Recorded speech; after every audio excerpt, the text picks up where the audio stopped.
They toasted my sister with champagne and legacy. I got served a joke. Not all investments pan out right between the shrimp skewers and the jazz solo. Name's Thad Mercer. 48, retired Navy logistics. My dress shoes squeaked on the patio tile as I shifted fingers, tracing the metal case in my pocket. Still unopened, still mine. Ever had your dignity arrive louder than a helicopter? Tell me what's the most public way you've been underestimated. They called me a ghost in my own family, and that afternoon I became visible, but not how they expected. The jasmine was thick in the air, sweet, almost cloying, and I remember thinking it clashed with the bitterness curled on my tongue. Club soda, flat, lukewarm, the kind of drink people serve when they don't want you drunk, just present. I stood beneath the live oak at the edge of the Mercer estate lawn, watching the Charleston elite drape themselves over white lawn chairs and lacquered cocktail tables. Laughter flowed like the champagne they didn't offer me. A jazz quartet played something jaunty beneath a canopy of crepe myrtles, each note polished and hollow like the silverware on Lucinda's dinner table. Clemency, my sister. The graduate, the crowning jewel, glowed in her cap and stole. She floated from guest to guest, receiving compliments like bouquets. Cum laude from Wake Forest they cooed, just like her father.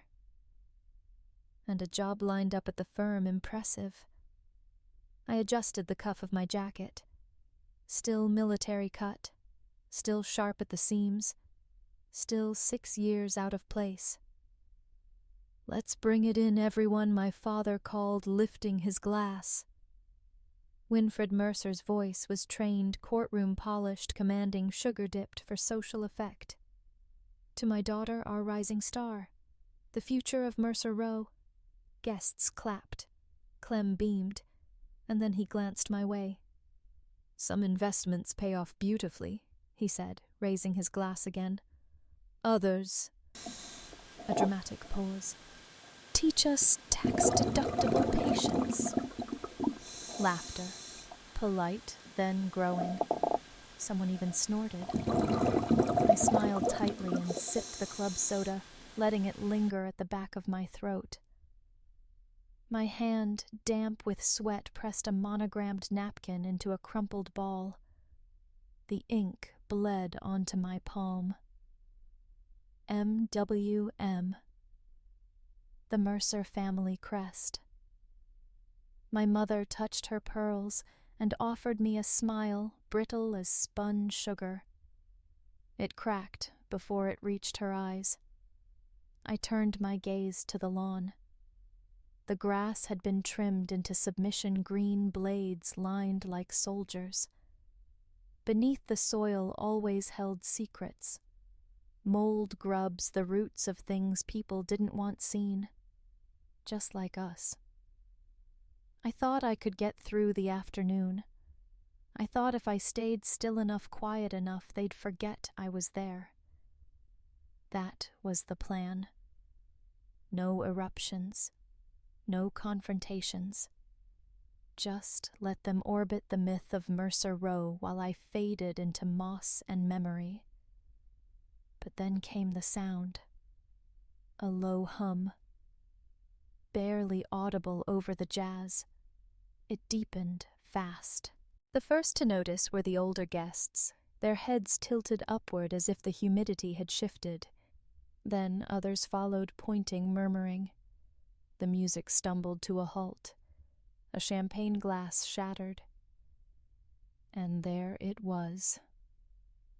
A Navy MH-60S Seahawk broke the blue sky like a blade descending with surgical precision over the riverbank.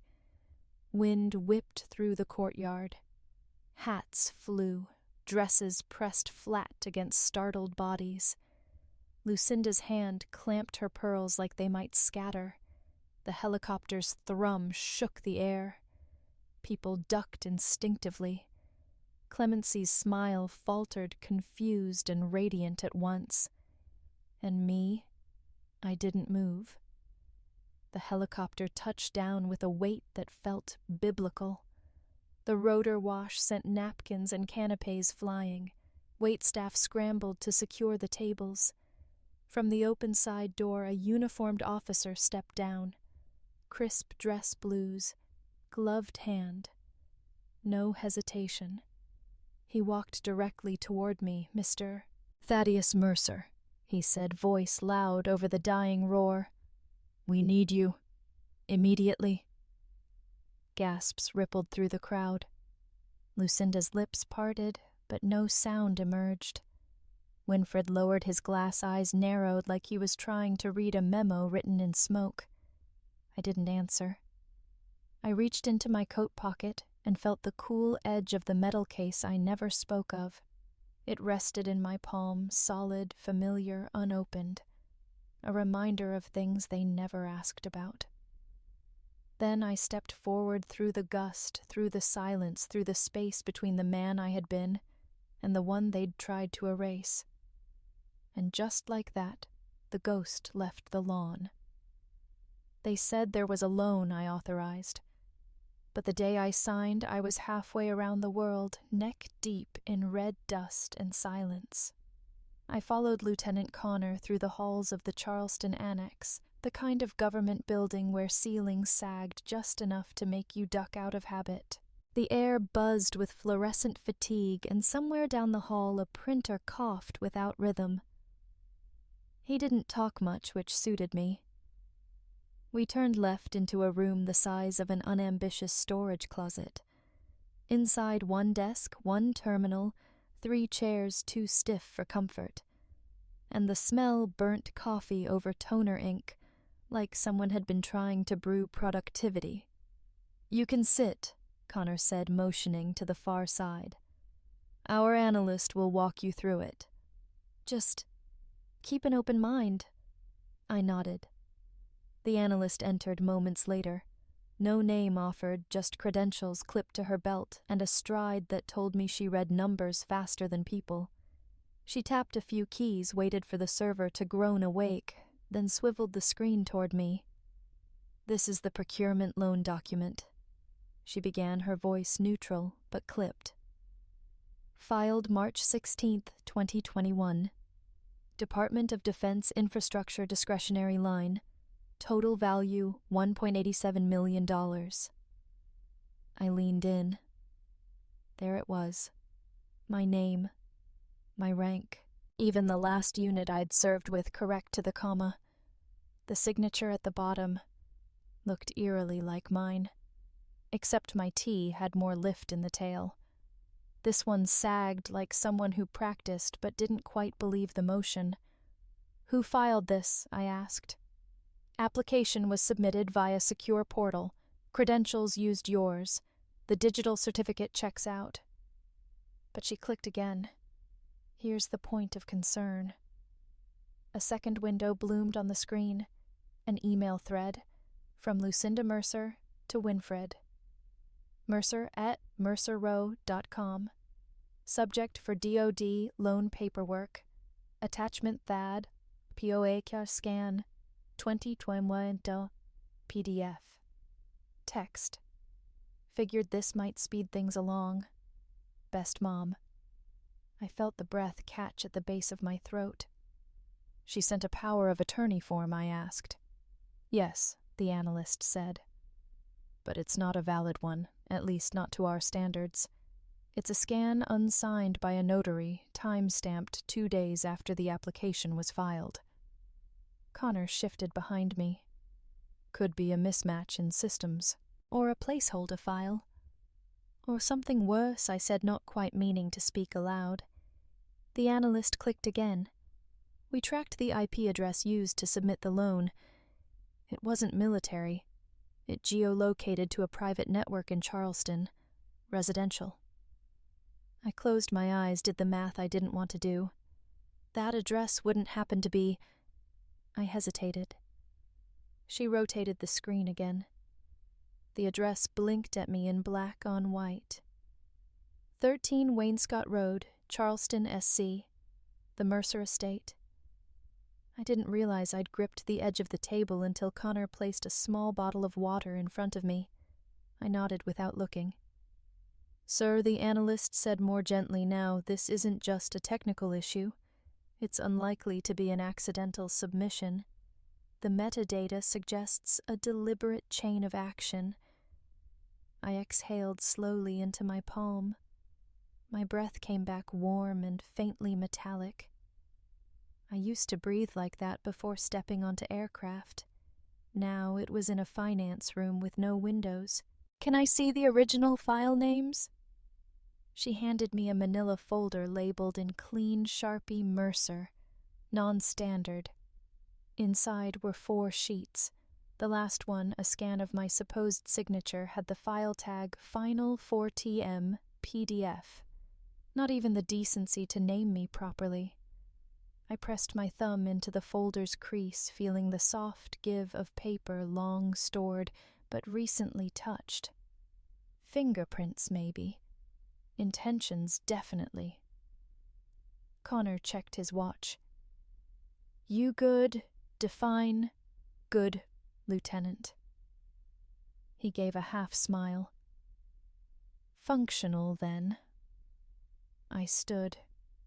Barely. Outside the room, the hallway was no brighter, but the hum felt louder. Or maybe I was hearing differently now, like the quiet had been replaced by something heavier than noise. This wasn't a clerical error. It was a story someone else had started to write with my name in the byline. And I planned to take the pen back. If there's a blade out there with your name on it, you'd best find someone who's been cut before. The law office looked like it had fought a few battles of its own. The shingles curled like old paperbacks, and the ramp leading up to the porch had a slight tilt, like it preferred a lean to a stand. The brass sign beside the door read, Grafton and Grafton, military law since 1974. But only one Grafton answered now. I knocked once. The door swung open halfway before I touched the knob. Back came a voice from within. Raspy, unhurried. Second office. If you pass the dog tags, you've gone too far. Inside smelled like cedar and burnt coffee. The walls were lined with framed photographs, men and women in desert fatigue saluting under unfamiliar skies. One showed a woman crouched beside a Humvee, sweat beading on her forehead, despite the grin. The brass nameplate below read, Captain Marlene Grafton, USMC, Basra, 1991. I found her behind a desk that once had been elegant oak or cherry maybe, but now wore the scars of ashtrays and boot heels. A curling Semper Fi sticker clung to one corner, threatening to peel itself free. She didn't stand, just flicked her eyes up and gestured to the seat across from her. Mercer, she said like it was a code word from a test she once passed. Sit. Start talking. I did. I laid it out the way I would in a briefing objective chain of custody digital irregularities. She interrupted twice once to ask if I'd verified the time zone of the application server. Again to confirm the metadata in the .pdf's hex string. Neither question surprised me. What did was the flatness of her face when I mentioned the forged power of attorney. Expected worse, she muttered. Then louder. This crap happens more than people think. The soft warfare, paper wounds, they cut deeper. She opened a drawer and pulled out a battered canteen mug. Coffee from a thermos followed black steaming sharp as battery acid. No offer to pour me any, or to pour. You got the scan, she asked. I passed her the printout. She held it to the light. Font's too smooth, she said. Signatures float. Someone lifted this from an old digital scan DoD template 2016 series. Sloppy crooks make easy marks. Her fingers tapped the margin once. This file was run through LumaForge Editor. You know it. I didn't. Defense contractor software, she said.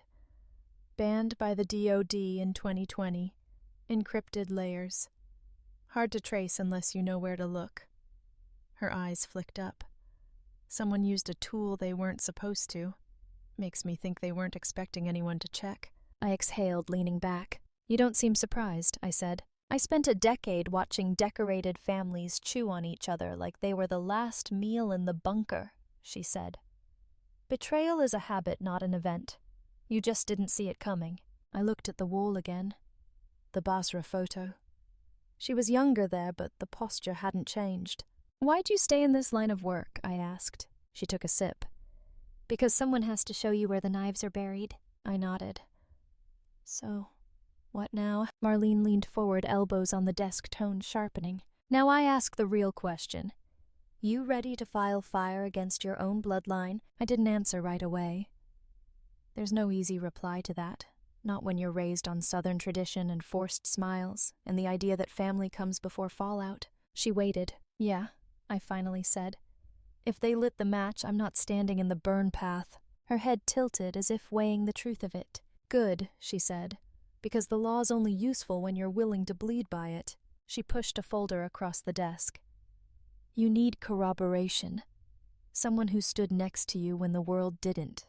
Someone off the record who can vouch for your location, your state of mind, your lack of motive. Anyone in mind? Not yet, but you do. I blinked. I do. She pointed at my chest. You weren't alone out there, Mercer. You just forgot who noticed. The room felt warmer. The cedar, the sweat beneath my collar, the heat from old truths. I reached for the folder. Find them, she said, eyes firm. Because what comes next? It's not just paperwork. It's war in italics. The sweet tea tasted like lemon and shame. The menu said brunch. The atmosphere said blackmail. I sat across from my mother and sister at Southern Magnolia Bistro, where every table looked like it had a trust fund, and every napkin had seen more silver than a VA ward. Outside, the river shimmered under late morning sun. Inside it was cooler, climate-controlled, decorum-padded, velvet-furnished silence. Lucinda Mercer. My mother, full of polished edges and selective memory, lifted her teacup like it was a chalice in a ceremony I didn't consent to. Let's be civilized, Thad, she said, dabbing her lips with a linen napkin. We're still family. Clemency sat beside her, hair pulled back too tight, fingers fussing with the edge of her napkin. Her eyes were swollen in the way that came from a bad night's sleep, or worse, a night of truth. I appreciate you coming, she whispered, almost too soft for the jazz to allow. I didn't respond. The brunch special bourbon pecan French toast with apple compote sat untouched in front of me. My fork hadn't moved. My appetite had taken a walk the minute I saw the envelope. Lucinda reached for it now. A crisp, ivory rectangle. Wax seal embossed with our family's monogram. She slid it toward me across the linen like a playing card that would decide the hand. This, she said, clarifies everything. Legal language. Disclaimers. A simple retraction. No admissions. Her eyes sparkled, but not with tears. With calculation. I'm not here to retract, I said. Clem's hands twitched. Thad, please. This doesn't have to be ugly. We've all made mistakes. I tilted my head. Which part was the mistake signing my name to a $1, $8 million loan or using a banned contractor tool to do it? Lucinda's jaw didn't tighten. That would have been too emotional. Instead, she picked up her tea, sipped, and exhaled. You don't have to go to war over this. I leaned forward. I didn't start the war. I just woke up in it. A server passed, refilling glasses. The clink of ice broke the tension for half a second, like a priest interrupting a confession with a polite cough. Then Lucinda reached into her purse. Not fast, not dramatic, just deliberate. She placed a small velvet box on the table, the kind you see in old family photos, mahogany corners, satin hinge. a thing that belonged in a parlor, not a battlefield. She opened it. Inside, Grandmother Mercer's pearl necklace. Matched set. Timeless. Priceless. Terribly loaded. She wanted you to have it, Lucinda said. If ever there came a time when legacy felt uncertain. Clem sniffled. Her tears didn't fall, but they were close. I stared at the pearls. They trembled in Lucinda's fingers, catching light in strange human ways. And for a moment, I saw it all, the brunches from years ago. My grandmother's laugh, the way she'd reach for my hand and say, "Quiet loyalty is still loyalty, Thad." I picked up the envelope, then I placed it back untouched. My hand shook slightly, and that's when it happened. The case inside my jacket. My metal case. The one I kept sealed, unspoken, slipped from its inner pocket, slid down my ribs, and hit the floor with a sound far too heavy for such a small object. It landed near the base of the table. Clem gasped. Lucinda blinked. I reached down, picked it up slowly.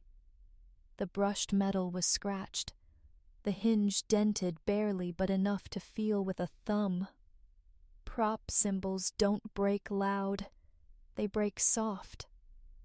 I placed it back inside my coat. No commentary. Lucinda leaned in. Her voice dropped to a register only I could hear. "If you keep going," she said, "you won't just lose us. You'll bury us." Her eyes, those glassy society lacquered eyes, flickered. A flinch not from fear, but from recognition. She knew I wouldn't stop. And I knew she'd just declared the last brunch. You can lie in court. You can forge a signature. But you can't rewrite a timestamp halfway across the world.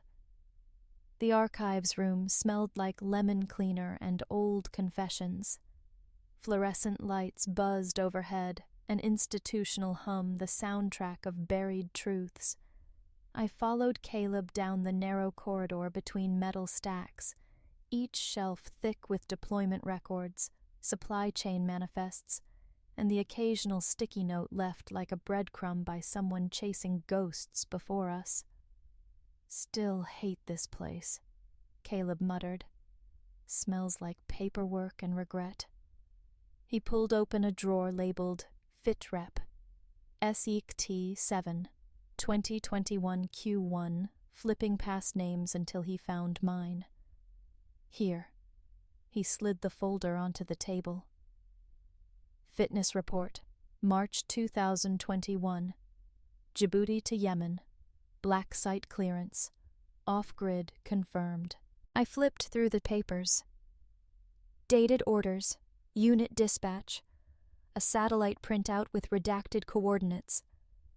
Everything I needed to prove one thing: I wasn't anywhere near Charleston when the procurement documents were filed. Caleb tapped a small note inside the folder. His own handwriting faded but clear. Thad off-grid. Yemen. March 12th to 28. Remember that week, he said. Half the guys got food poisoning from the MREs. Power went out. You rigged a comms line with duct tape and prayer. I half smiled. Those were the easy days. He grunted. Never thought you'd be chasing ghosts through a naval records room. We moved deeper into the files, medical logs, GPS check-ins, internal squad memos. Everything aligned. No gaps. No chance I could have signed anything anywhere else. Then we found it. A single-page fax yellowed at the corners from Lucinda Mercer to Winfred Mercer. Header for Thad Power of Attorney, time-stamped March 14th, 2021, the middle of my deployment.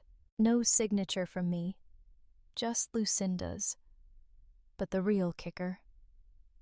The return fax number matched Winfred's old office suite on K Street in D.C. I leaned back. They didn't even try to hide it. Caleb nodded. That's the thing about rich people. They get sloppy because they think the rules are options. We logged the document and flagged it for scan. The records officer, a man with the expression of someone permanently unimpressed, watched from his post. You boys unearthing Cold War secrets back there? He asked. Worse, Caleb replied. Family accounting. The man chuckled. Paper cuts hurt more when they've got your name on 'em.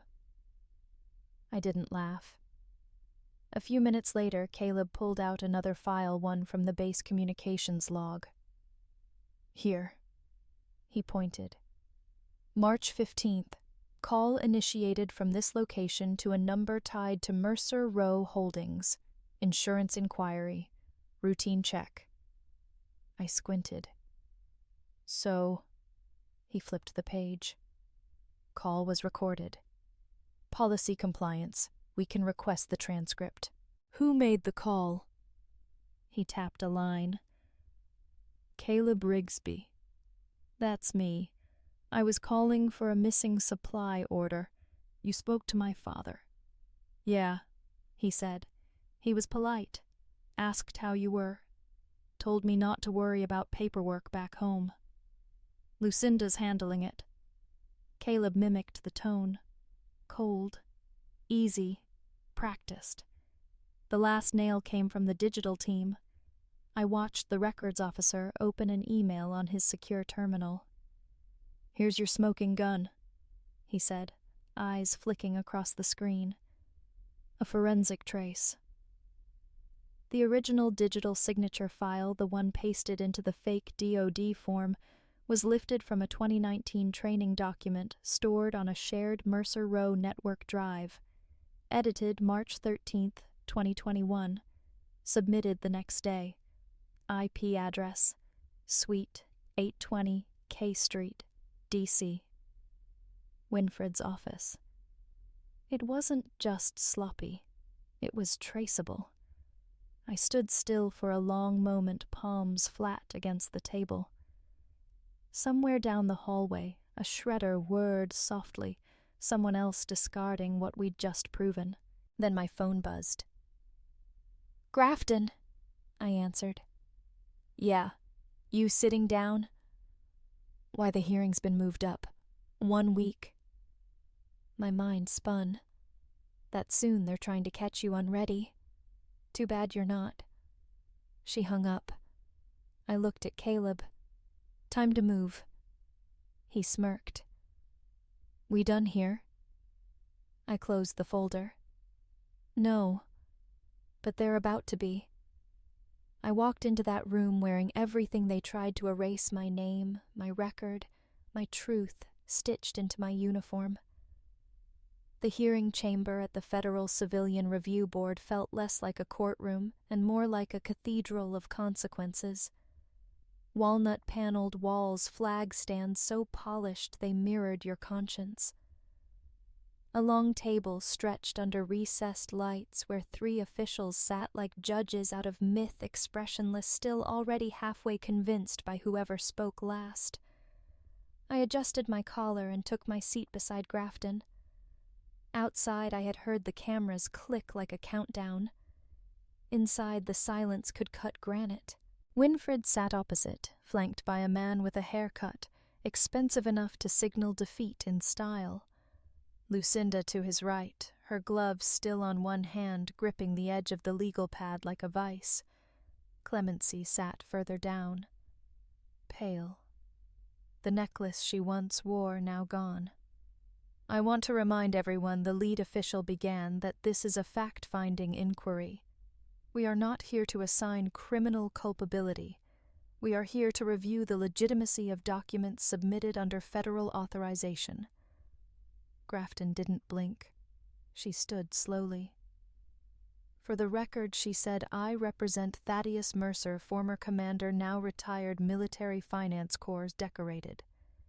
She let that last word echo. Today we will demonstrate that Commander Mercer was not physically present during the authorization of a multi-million-dollar procurement loan under his name. We will show that the signature used was digitally lifted.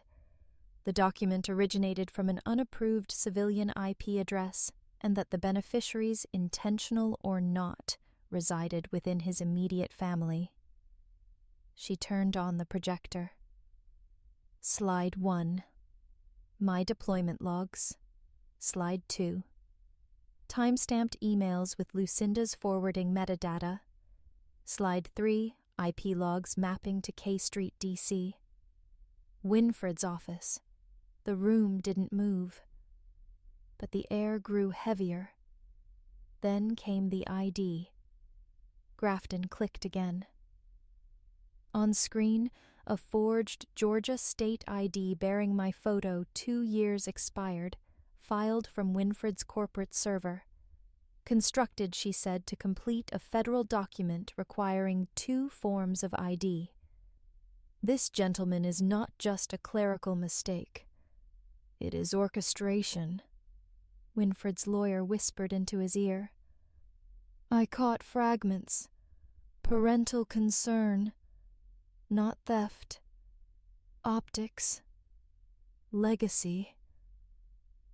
Then Grafton tapped her final file. An estate trust, she said, submitted under the condition of my client's death. Trigger clause, full financial reallocation to one beneficiary. She turned toward Clemency. Miss Mercer. Your name appears here. Clem gasped softly. All eyes turned. She looked at the screen, then at the floor, then at our father. You used me, she said, barely audible. I thought I was the legacy. I was the backup plan. Winfred flinched only slightly, but it was there. Lucinda folded her gloves carefully, one over the other. She laid them atop the legal pad without a sound. Then she stood. No theatrics, no words, just quiet movement like someone leaving church early because the sermon hit too close. She walked out. The door clicked shut behind her. I watched her go. My heart thudded not from victory, but from something older, something harder to name. Clem turned to me. In her hands, a small velvet box. Familiar, unmistakable. She opened it and placed the metal polish now gently gleaming into my palm. I cleaned it, she said. Didn't feel right how it fell. I closed my fingers around it.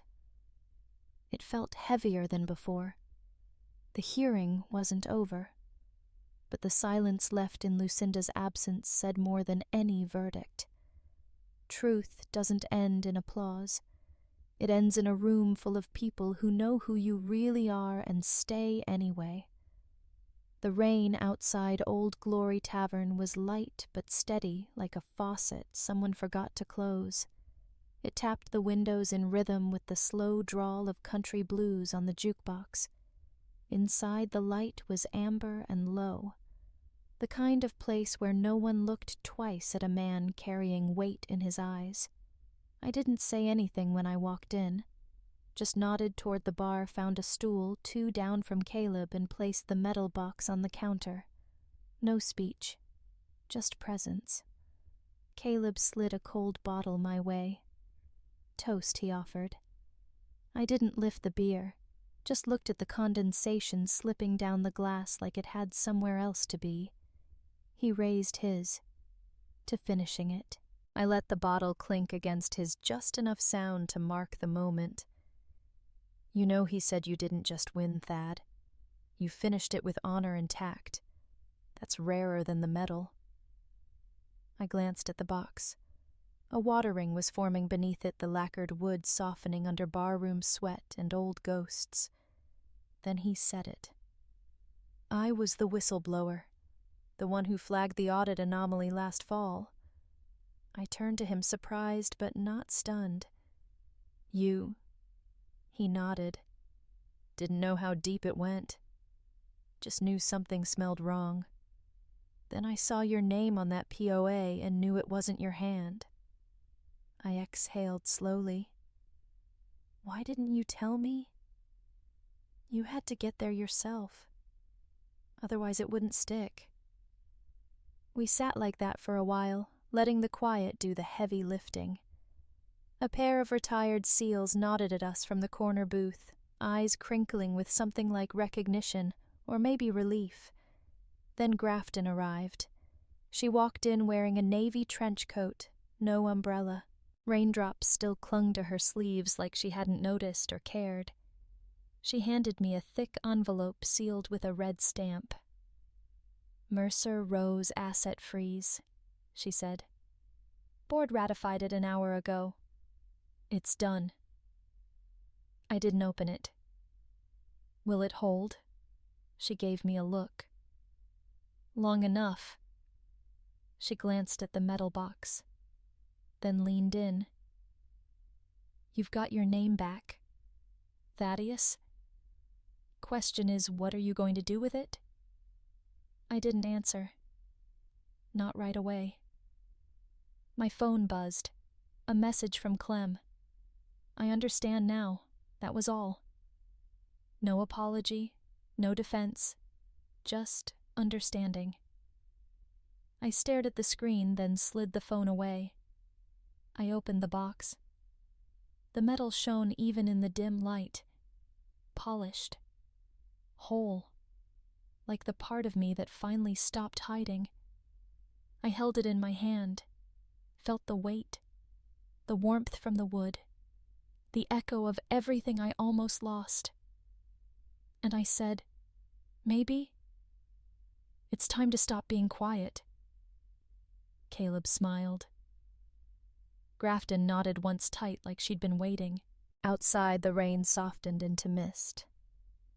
Inside, no one moved. But something shifted.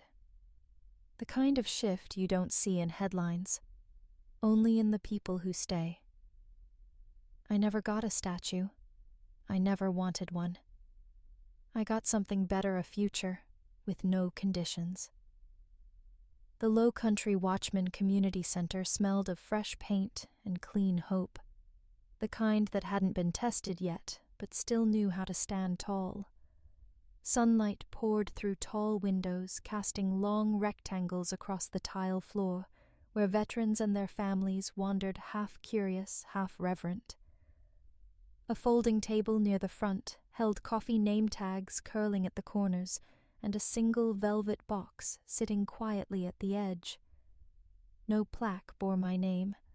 No speech announced me. That was by design. I stood near the back tie loosened jacket folded over my arm, just another guest in a room I helped build but would never own. Grafton walked past with a nod. Caleb handed out flyers near the bulletin board, laughing with a woman in a wheelchair who looked like she'd seen more than most could imagine. A small boy tugged at his father's sleeve, pointing toward the display near the resource wall maps, housing plans a schedule for trauma therapy workshops. His hands were smudged with dried paint from the kid's corner, but his eyes locked onto the metal on the table. Caleb tapped the mic. Commander Mercer couldn't be the one to speak today. That's his way. But he did write something. He unfolded a letter. I stared at the floor. The words were mine, but they sounded different coming from Caleb. He read slowly. Not grandly, just honest. You don't always get justice in the way you want it. But if you fight hard enough, you might get something better, a second chance to serve not yourself, but those who never got there first. There was no applause. Just a quiet shift in posture. Shoulders relaxed. Eyes blinked slower. After the reading, people began to drift again toward coffee, toward conversation, toward the booths lining the walls. The boy walked toward the table. His sneakers squeaked. He didn't look for permission. just reached for the box and touched it, fingers hesitant but sure.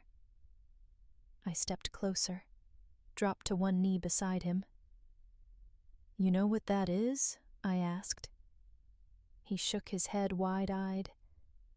"It's for people who did something hard and didn't quit." "Are you famous?" he asked. I smiled. "No, just someone who stopped being silent." He looked at me like I'd said something important, even if he didn't understand it yet. I opened the pamphlet for him, the center's first. Inside were photos, schedules, quotes from veterans. On the back, in blue ink, my handwriting curved around the corner. "Earn your own name." He folded it neatly, slid it into his pocket like treasure. "Okay," he said, and ran off. Grafton passed by again, coffee in hand. She said nothing, just tapped the metal gently and kept walking. Outside, the sky was wide and quiet. I stayed a few more minutes, shook a few hands, watched a new volunteer fix a crooked banner. Then I left without fanfare, without photos, without turning back. Some legacies hang on walls. Others walk out of buildings in the pocket of a child. As I left the center that day, the sun hit the windows just right, lighting up the metal in that boy's pocket, like it had never belonged to me, only passed through me.